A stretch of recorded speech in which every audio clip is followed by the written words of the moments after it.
Saya kalau dialog dengan pastor pendeta baik di Indonesia maupun luar negeri, selalu saya banggakan Islam. Satu-satunya agama di muka bumi ini yang kitab sucinya tidak bisa dirusak dan diacak hanya Al-Quran. Subhanallah. Inna nahnu nazzalna dzikra wa inna lahu lahafizun.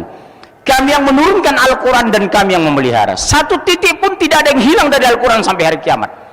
Sering saya katakan, demi Allah saya tidak pernah bangga dengan Batak saya bangga dengan Islam saya. Kalau orang menghina pribadi saya, menghina Batak, silakan. Tapi agama dihina, kita harus bangkit. Allahu Akbar. Harus bangkit sampai titik darah penghabisan, karena Al-Quran al-haq datangnya dari Allah. Kalau pribadi kita dihina, puji Allah, subhanallah. Tapi kalau Al-Quran dihina, kita harus bangkit demi Allah. Kenapa kita bangkit membela Al-Quran? Wa tammat kalimatu rabbika sidqa wa adla. Telah sempurna kalimat Allah, namanya Al-Quran, sidqa wa adla, benar dan adil. Karena orang yang kembali kepada Al-Quran apa? Fala khaufun alaihim wala hum yahzanun. Siapa yang patuh kepada Allah, mengikuti perintah Allah dalam Al-Quran, dijamin fala khaufun alaihim wala hum yahzanun. Tidak ada kekhawatiran bagi mereka dan tidak bersedih hati. Orang yang pada Al-Quran tidak akan pernah sombong ketika kaya, tidak minder ketika miskin, tidak merasa hina ketika dilecehkan orang, tidak pernah bangga ketika dipuji. Itu orang beriman, Pak. Kita jadikan Al-Quran bahasa bacaan terbaik, sandaran hidup kita. Bisa? Insya Bapak tahu sekarang. Pernah ke Amerika? Pernah ke Amerika? Belum? Kasihan ya. Di Amerika itu saya lihat, Pak, bacaan yang paling banyak adalah Al-Quran. Bahkan Paus Benediktus ke-14 di Vatikan, yang terbanyak dia baca malam hari bukan Injil tapi Al-Quran. Dzalikal kitabul la raiba fihi hudal lil muttaqin. Inilah kitab, tidak ada keraguan di dalamnya. Kenapa tidak diragukan? Yang menurunkan Allah yang Maha Tahu, yang membawa malaikat Jibril yang tidak dusta dan tidak pelupa, yang menerima Rasulullah yang sempurna, yang mendapat hidayah kita sampai hari ini di Indonesia. Sebuah bacaan yang mulia, enak dianalisa, gampang dibaca, menguntungkan mengamalkannya, berdosa meninggalkannya. Itulah Al-Quran, subhanallah. Keunggulan kedua umat Islam selalu bicara saya depan pastor dan pendeta. Pak pastor, demi Allah, satu-satunya agama di muka bumi ini yang orangnya bersih, suci, hanya Islam dan umatnya. Contohnya apa? Tidak sah kita sholat kalau tidak berwudu, tidak sah wudu kalau tidak air suci dan mensucikan. Secara teori medis dan uji klinis, Fanta, Coca-Cola, kopi itu bersih secara medis, tapi maaf, tidak bisa dipakai untuk berwudu. Tapi sayangnya umat Islam hanya membersihkan wudunya, tapi tidak membersihkan lingkungannya. Umat Islam sayang suci ketika berwudu, tapi tidak suci dalam ucapannya. Belum bisa mensolatkan kehidupan seperti dia solat dalam hidupnya. Rajin orang solat kadang masih jahat, suka mengaji tapi masih ngerumpi, suka sedekah tapi kadang masih serakah, berangkat haji tapi masih korupsi. Kenapa? Innas salata tanha 'anil fahsyi wal munkar wal baghi. Fungsi ini belum sempurna pada diri kita. Sesungguhnya solat mencegah perbuatan keji dan mungkar. Tapi kenapa ada orang solat masih memilih Ahok? Betul? Kenapa orang rajin ke masjid tapi dia pimpin orang kafir? Oksigen yang kita hirup dari Allah, betul? Air tanah kita sedot dari Allah, ruh yang di tubuh kita dari Allah, mati kita kembali kepada Allah. Kenapa masih memilih Ahok? Di sini belum sempurna. Mulutnya berucap membaca Al-Quran, tapi hatinya menghina Al-Quran. La tattakhizu yahuda wan nasara awliya. Diharamkan kamu menjadikan orang Yahudi dan Nasrani sebagai pemimpin, sebagai wali, sebagai saksi, sebagai sahabat. Maaf, saya Batak asli, Pak. Bapak saya Situmorang, ibu saya Sitorus, dari Persembilan Porsea, sekampung dengan Jenderal TB Silalahi. SD sampai SMA saya di Sumatera Utara, belum pernah saya jadikan mereka sebagai sahabat terdekat. Gerobak, Bapak tahu gerobak? Gerombolan Batak. atau amuba asli muka Batak, atau gerobak pasir gerombolan Batak susah diusir, betul? Bandung sudah mereka mulai kuasai. Lihat supir-supir angkot, betul? Target mereka pacaran dengan wati Bandung, pura-pura masuk Islam, punya anak murtad. Hati-hati Bu, hati-hati. Sunda suku paling target dimurtadkan, karena Sunda suku terbesar di Indonesia dan suku terbanyak muslim di Indonesia.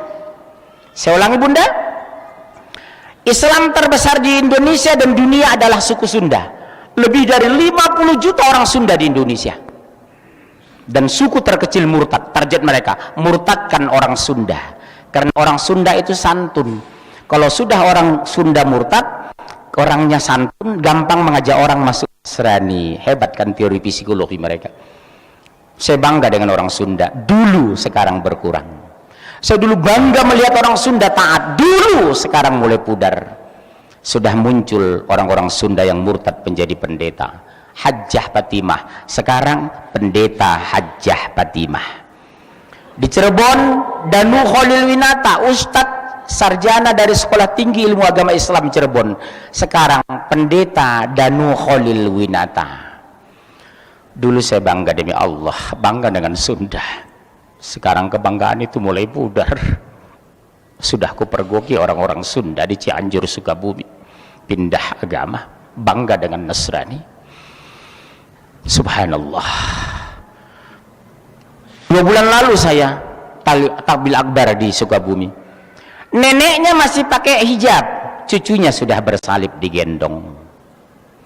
Tapi orang mah cicing wairi ditu, abdi mah bingung kumaha. Cicing sadana.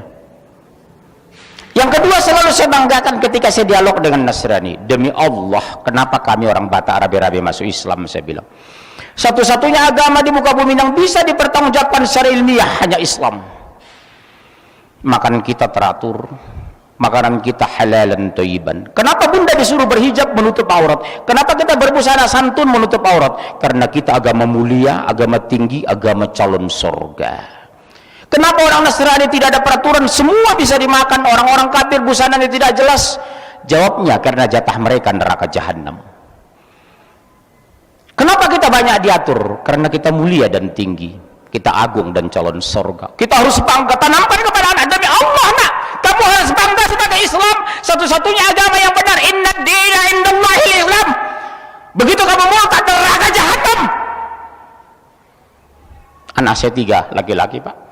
Saya bilang sama anak saya, demi Allah nak, 1 menit pun ayah tidak bisa masukkan kamu ke surga, 1 detik pun ayah tidak bisa mengeluarkan kamu dari neraka. Agar kamu masuk surga, qul ati'u Allah wa ati'ur Rasul, patuhi Allah dan Rasul.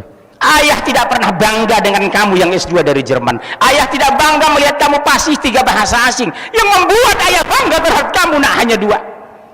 Di hari kematian ayah nak, kamu imam jenazah.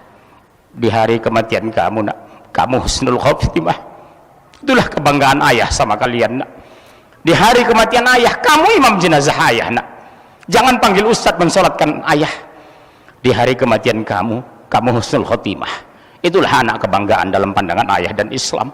Bukan berapa banyak rumah yang kamu punya, bukan berapa banyak mobil mewah yang digarasi kamu, bukan berapa miliar deposito yang kamu simpan, tapi di hari kematian kamu nak, husnul khotimah. Sepakat Bunda? Tanamkan kepada anak-anak, mama, umi, demi Allah nak, tidak bangga kamu kaya raya ketika kamu tidak mengenal Allah. Mama tidak bangga kamu S1 ITB, S2 Jerman kalau kamu tidak bisa sholat jenazah. Mama tidak pernah bangga rumah kamu mewah di Bandung kalau kamu tidak bisa baca Al-Quran. Demi Allah nak, tanamkan itu Bunda, mumpung kita masih hidup. Bisikan kalimat itu ke kuping mereka. Usia ibu sudah lanjut nak, sementara sholat kamu masih banyak tinggal. Apakah setelah kematian ibu kamu masih masuk masjid nak? Apakah setelah kematian ayahmu kamu masih mengenal Quran nak? Lihat Cianjur, Sukabumi, sudah dibangun pusat Katolik terbesar di Asia. 4.500 hektar sudah mereka kuasai. Saya harapkan harusnya hadir hari ini Kang Emil dengan Kang Aher. Saya nggak tahu apakah hadir di sini. Karena penanggung jawab besok di padang mahsyar terhadap orang Sunda selama periode mereka. Satu saja orang Jawa Barat murtad, demi Allah gubernur bertanggung jawab. Satu saja orang Bandung murtad, demi Allah wali kota bertanggung jawab di padang mahsyar yaumil akhir. Panitia ada mengundang gubernur dengan wali kota? Itu sayangnya. Kenapa nggak diundang? Saya Pak, kalau turun ke Sumatera, saya perintahkan wali kota, kejaksaan, dari kepolisian, mereka hadir. Suatu saat, saya ceramah depan pejabat tinggi di Sumatera Pak. Apa saya bilang Pak, demi Allah Pak Bupati, Pak Wali Kota, saya bilang, satu saja lapar, satu saja murtad di kabupaten dan kota yang Bapak pimpin, demi Allah Bapak bertanggung jawab di padang mahsyar, wallahi. Apa yang terjadi Pak? Begitu turun semimbar, bangkit bupatinya, saya dipeluk menangis. Terima kasih Pak Munzir, cuma Bapak yang berani menegur saya seperti ini. Saya berharap sebenarnya Kang Aher hadir dengan Kang Emil, karena hari ini Jawa Barat dan Bandung sedang dikepung orang-orang kafir, kuasai Sunda, karena Jawa Barat hinterland kota Jakarta. Ribuan orang Sunda sekarang murtad setiap tahun dengan dana puluhan triliun per tahun, memurtadkan orang Sunda di Jawa Barat ini.